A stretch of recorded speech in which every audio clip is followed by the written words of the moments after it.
If you've ever wanted to quickly find every link that has been shared in a Telegram channel, this video is going to show you the fastest way to do it on Telegram desktop. Whether you're trying to revisit an important resource, check old references, or simply organize the information shared in the channel, this is a very useful feature to know about. And if this tutorial helps you out, make sure to hit the like button and subscribe for more simple Telegram tips and software guides.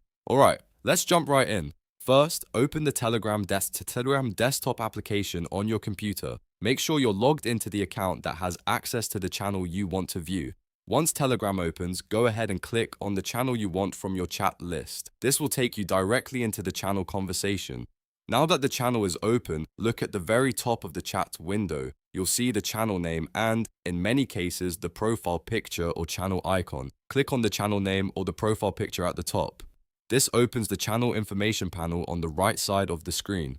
Inside this info panel, Telegram gives you different sections related to the channel. What you want to look for is the option called Shared Links. Click Shared Links and Telegram will instantly show you all the links that have been shared in that channel. This is especially helpful if the channel has a lot of messages and you don't want to scroll through everything manually. Instead of searching one post at a time, you can use this section to find all the URLs in one place.